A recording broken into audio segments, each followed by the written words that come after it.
जिस इस्राइल ने ईरान पर जंग थोपी, अब वहां के एक मेयर शांति के लिए गिड़गिड़ा रहे हैं। सही सुना आपने दोस्तों। और इसके लिए आपको गौर करना पड़ेगा कि वहां के मेयर, हाइफा के मेयर दरअसल कह क्या रहे हैं। गौर किया जाए दोस्तों। इस खेल का असली नाम है शांति।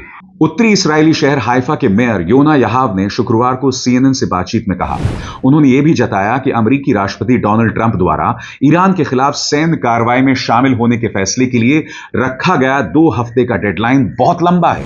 CNN के निक रॉबर्टसन से बात करते हुए याहाव ने बताया कि ईरान के ताजा मिसाइल हमले में हाइफा में कोई नहीं मरा है।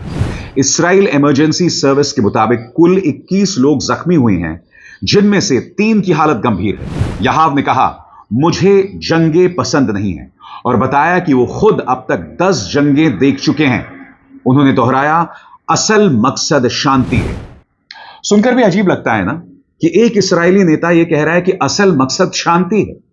वो इस्राएल जिसने गजा के अंदर, वेस्ट बैंक के अंदर, लेबनान में और अब ईरान में जंग बरपाई, उसे जब ईरान से जवाब मिल रहा है तब वहां का एक मेयर शांति के लिए गिड़गिड़ा रहा है। आगे उन्होंने बताया कि उनका शहर, जहां यहूदी और अरब दोनों समुदाय के लोग रहते हैं, बीते 100 साल से ज्यादा शांतिपूर्ण रहा है। जब उनसे पूछा गया कि जेनेवा में ईरान और यूरोपीय देशों के बीच जो बातचीत हो रही है उस पर उनकी क्या राय है, तो उन्होंने उम्मीद जताई कि इसका नतीजा एक शांति समझौता ही होगा। ट्रंप के 2 हफ्ते वाले डेडलाइन पर उन्होंने कहा, यह बहुत ज्यादा है क्योंकि जंग के माहौल में रहना लोगों के लिए बेहद मुश्किल है। उन्होंने कहा, मुझे ट्रंप से कोई पक्की बात नहीं मिल रही है और यही मुझे परेशान कर रहा है। मुझे स्थिरता पसंद है और मुझे लगता है कि ट्रंप को मुझे यह स्थिरता देनी चाहिए। अब आपने गौर किया यहां पर वो क्या कह रहे हैं।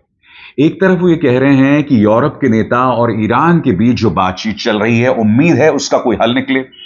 दूसरी तरफ अमेरिका ने जो ये कहा है ना कि मैं 2 हफ्ते के अंदर ये फैसला लेने वाला हूं कि मुझे इस जंग में शामिल होना चाहिए या नहीं, इसके बारे में उनके मेयर कहते हैं कि यह समय बहुत लंबा है।